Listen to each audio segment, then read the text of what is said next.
Hello friends, mythology story number 33 Badrinath Dham. तो बद्रीनाथ धाम कहाँ है ये तो हम सभी जानते हैं। आज की स्टोरी में हम जानेंगे कि बद्रीनाथ धाम की स्थापना कैसे हुई थी। तो कंटिन्यू टू स्टोरी नंबर 32 कि स्वर्ग में दोबारा से देवताओं का अधिकार हो चुका था और पृथ्वी के राजा प्रहलाद बन चुके थे, जो वो पूरे धर्म और नीति से पूरी पृथ्वी के सभी प्राणियों का ध्यान रख रहे थे और अच्छे से राज कर रहे थे। तो मतलब ऑलमोस्ट सब कुछ सेट हो चुका था।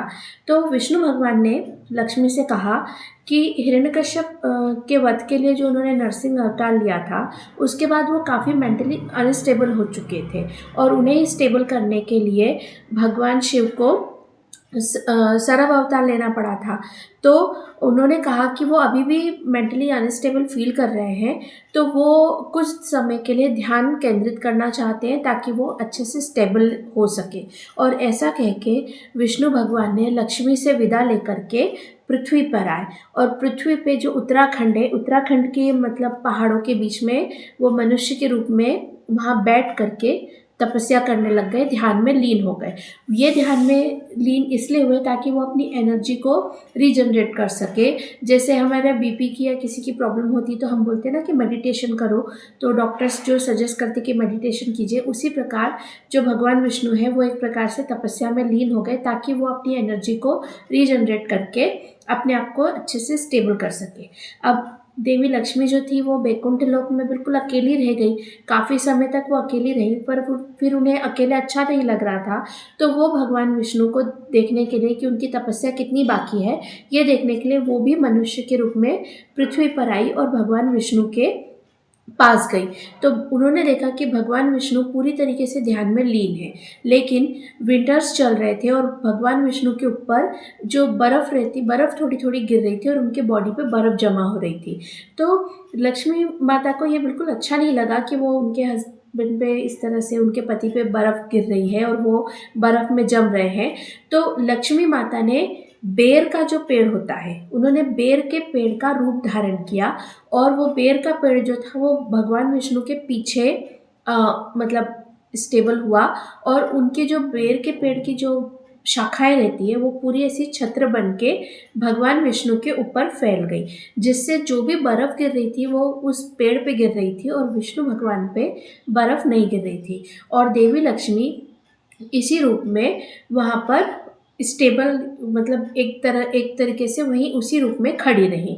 अब जब भगवान विष्णु की तपस्या पूरी हुई और उन्होंने अपनी आंखें खोली, तो उन्होंने देखा कि देवी लक्ष्मी बेर का पेड़ बन करके उनकी प्रोटेक्शन कर रही है और उनकी तपस्या में उनकी मदद कर रही है। तो देवी लक्ष्मी को इस रूप में देखकर भगवान विष्णु बहुत प्रसन्न हुए और उन्होंने देवी लक्ष्मी को वरदान दिया कि मैं जिस स्थान पे मैं बैठकर आज तपस्या की है, उस स्थान को भविष्य में ये धाम मेरे धाम के रूप में प्रसिद्ध होगा और मेरे धाम का नाम बद्रीनाथ रहेगा। बद्री मतलब बेर के पेड़ को, बेर को संस्कृत में बद्री कहते हैं। तो बद्री के नाथ मतलब आपके नाम को मेरे नाम के में हम आगे रखते हुए बद्रीनाथ धाम के रूप में ये स्थान प्रसिद्ध होगा।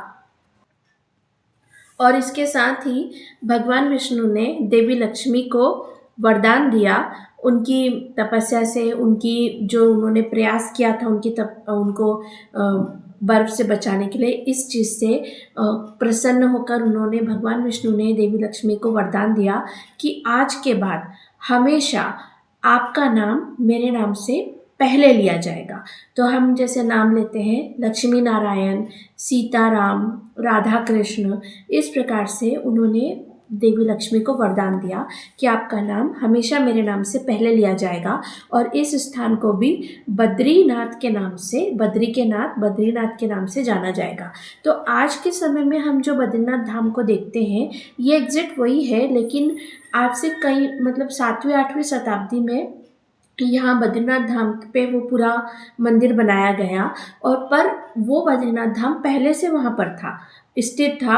और जो सिद्ध ऋषि मुनि रहते थे वो जानते थे, वो लोग वहाँ जाकर के उनकी पूजा करते थे। मनुष्य भी जानते थे, वो लोग वहाँ पूजा करते थे। लेकिन जैसे समय के साथ में मंदिरों का मतलब वो बोलते हैं ना जीर्णोद्धार हो रहा है, मंदिरों को डेवलप्ड हो रहे हैं, तो वैसे ही अभी वैष्णो देवी वगैरह भी काफ़ी डेवलप्ड हो गया, पर पहले तो ऐसा नहीं था। तो ये समय के साथ ये डेवलप होते गए। और जब भगवान शिव ने सती के पिंडों का शक्तिपीठ के रूप में जब उन्होंने उनको स्थापित किया था, तब भी वहाँ कोई मंदिर नहीं था। लेकिन समय के साथ जो लोगों की श्रद्धा थी, उस श्रद्धा के साथ अलग अलग शक्तिपीठों पे भी जो आजकल भव्य मंदिरों का निर्माण होते जा रहा है, वैसे निर्माण होते गए। तो ये मतलब पर ये स्टेबल काफ़ी समय से थे। और वैसे ही ब्रह्मा के जो पुष्कर मंदिर है वो भी काफ़ी समय से थे, लेकिन काफ़ी समय के बाद वो डेवलप होते गए। तो इस प्रकार से जो है बद्रीनाथ धाम की स्थापना हुई। उसके बाद विष्णु और लक्ष्मी वापस से अपने बैकुंठ लोक में आ गए। तब विष्णु भगवान ने बोला देवी लक्ष्मी से कि अगर आप मुझसे कोई उपहार चाहती हो या कोई वरदान चाहती हो तो आप मुझसे मांग सकती हो। तो लक्ष्मी ने बोला कि मैं पुत्र प्राप्ति का वरदान चाहती हूँ, मैं माता बनना चाहती हूँ और मैं चाहती हूँ कि मेरे पुत्र मुझे प्राप्त हो। तब भगवान विष्णु के आशीर्वाद से देवी लक्ष्मी ने 18 पुत्रों को जन्म दिया। तो अक्सर ऐसा माना जाता है कि लक्ष्मी और विष्णु के कोई संतान नहीं है, लेकिन ऐसा नहीं है। देवी लक्ष्मी के 18 पुत्र हैं और उन 18 पुत्रों के नाम है देवसखा, चिकलित, आनंद, करदम, श्रीपद, जातवेद, अनुराग, संवाद, विजय, वल्लभ, मद, हर्ष, बल, तेज, दमक, सलील, गुगलू और करुण तक। ये 18 पुत्र देवी लक्ष्मी के हैं जिन्हें देवी लक्ष्मी ने जन्म दिया था। और ये इन 18 पुत्रों का नाम लेने से धन प्राप्ति के योग बनते हैं। और ये सभी जो 18 पुत्र थे, ये सभी धन के देवताओं के नाम से ही माने जाते हैं।